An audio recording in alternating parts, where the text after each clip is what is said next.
भावान भयणो, आतांच आमी आयकलेले शुभ वर्तमान आमकां आयज जेजूच्या ताळण्या विशीं आमकां खबर करता. आनी आमी पळयता जेजू आतां ह्यो ताळण्यो केन्ना जेजू बावतिजम घेवन जॉर्डन नदीसून आयलेलो आसा.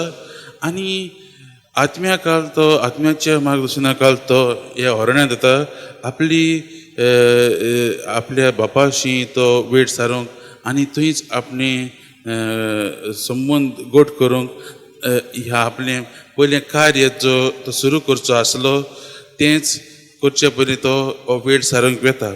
आनी हांगा आमकां दिसून येता की सैतान देंवचार जेजूक नाडू करता देवाच्या मोगा सयत तो ताका पयस करूंक सोदता आनी ताका कुर्साच्या आड व्हरूंक तो जायतो प्रयत्न करता.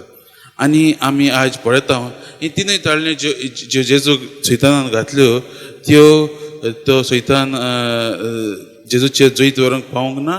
पूण जेजू देवाच्या आनी पवित्र आत्म्याच्या संबंदान आसलो देखून तो त्या ताळण्यांतल्यान गेलो. मोगाच्या भावान भयणो, आयज आमी ह्या तिनूय ताळण्यांचेर नदर मारुया. जायते फावटी आमी ह्या ताळण्यांत पडटात, असले ताळण्यांत पडटा. आनी आयज जेजू आपल्या जिवितांतल्यानूच ह्या शुभ वर्तमानांतल्यान आमकां सांगूंक सोदता की आमी तरी देवाक चिटकून रावलीं जाल्यार आमी ह्या ताळण्यांत पडची नात. आमी देवाच्याच आदारान मुखार वचून पावतलीं म्हूण आयज आमकां दाखयता.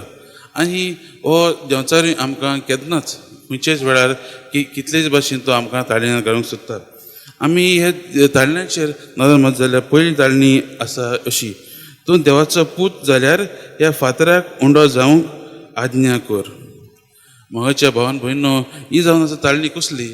ही जावन आसा ताळणी आमी थंय नदर मारली जाल्यार न्हू स्वताची. म्हणजे कितें, आमी आयज केन्ना केन्ना देंवचार आमकां स्वताच्या मार्गान वचोंक दिना.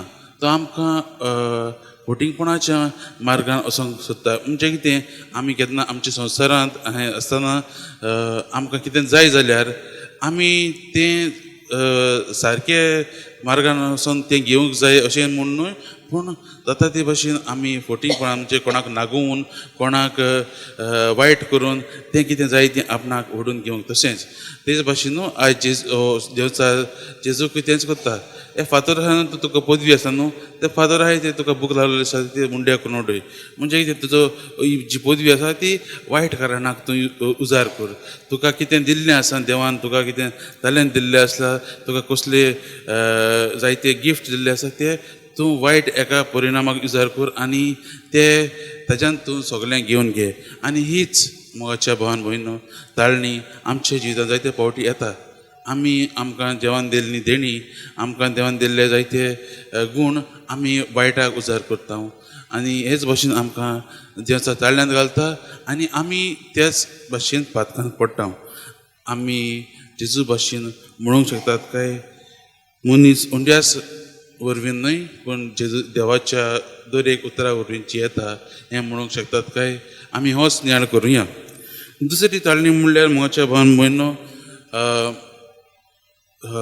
देंवचार जेजूक एकच फावटी सगळीं राष्ट्रांत येता आनी आपणाक पांयां पडून नमस्कार करून सांगता. आनी ही म्हणल्यार मोगाच्या भावान भयणो, आमी जेन्ना ही ताळणी जावन आसा, आमी जेन्ना आमचें व्हडपण दाखयतात, आमी देव म्हणून दाखयतात, तसली ताळणी आमकां आयजकूण येता. आनी आमी दुसऱ्याक म्हणजे कितें खऱ्या देवाक भुजपाचे सुवातेर आमी दुसऱ्याक आमचे वस्तूंक भुजलेल्यो आसात तें आमकां दाखयता. आनी जेजूय हेंय नाकारता. दोनी फावटी आमी पळयत जाल्यार तिनी फावटी तिनी ताळण्यांनी पळयत जाल्यार जेजू पवित्र पुस्तकाचो आदार घेवन तो आमकां ह्यो ताळण्यो नाकारता ते आमी दिसून येतात.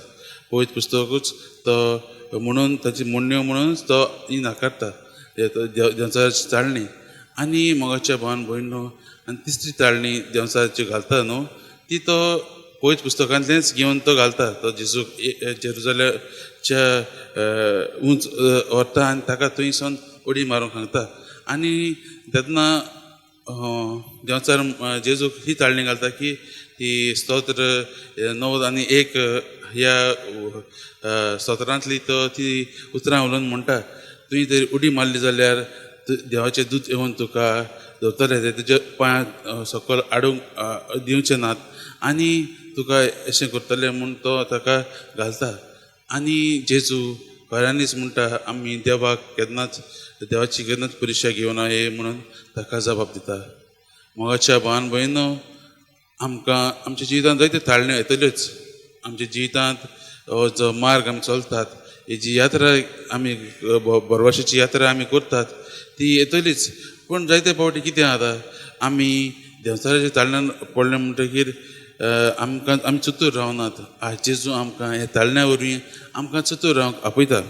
आमी प्राचीन काळाच्या पयल्या आदारान भितर सरलेलीं आसात आनी हे प्राचीन काळान न्हू हो एक बरो काळ आमकां देवान दिल्लो आसा. जायते फावटी आमी चिंततात हो दुखाचो काळ, हो कित्याक सॅड कसो काळ आमी चिंततात. पूण आमकां देवान हो एक 40 दिसांचो एक बरो काळ दिला आमच्या जिविताचेर नदर मारूंक, आमच्या जिविताचेर नियाळ करूंक आनी आमच्या जिवितांत नवसरणी हाडूंक, बदलणी हाडूंक आमकां हो दिल्लो आसा. आनी आयज पयलो आयतार जावन हेंच पयलीं आमकां ह्या आयताराक ह्यो ताळण्यो जेजूक देंवचारान दिल्ल्यो ताळण्यो आमकां आयकूंक मेळटा. तेन्ना ह्यो ताळण्यो नियाळ करता आसतना आमी आमच्या जिविताचेर नियाळ करुया. जायते फावटी मोगाच्या भावान भयणो, आमी स्वताचे वाटेन गेलेलीं नात. जायते फावटी आमी कोणाक तरी नागवेल्लो आसत. जायते फावटी आमीच देव कशी न्हू मानलेलीं आसात आनी आमचेच पुदेचेर आमी बोल धरून आमी मुखार गेल्लीं आसात आनी दुसऱ्यांकूच नागोलेले आसात. जायते फावटी मोगाच्या भावान भयणो, आमी देवाकूय शीण केल्ली आसा, देवाचेरूय आमी देवाक दुबावलेलो आसा. असल्यो ताळण्यो आमकां येतात आनी आमी दुसरेंच करूंक पावतात. हीच प्रश्न आमच्या मनान धरून आमी नियाळ करुया. आमी असले परिस्थितीन पडल्यात काय, आनी पडले जाल्यार आमी ह्या परिस्थितींतली भायर सरूंक देवाचो आदार घेतला काय, वो आमी आमचेच पदवेचेर आमी वावर दवरलेलो आसा, वो आमी त्याच मार्गान चलिल्ले आसात काय, ही प्रश्न आमच्या मनान धरुया आनी देवा लागीं कृपा मागुया.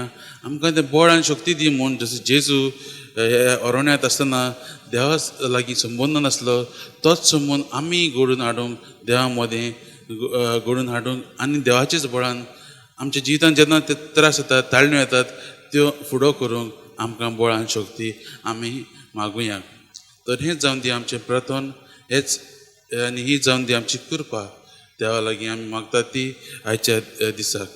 तर हेंच म्हणून आमी ह्या मिसाच्या बलिदानान वांटो घेवया.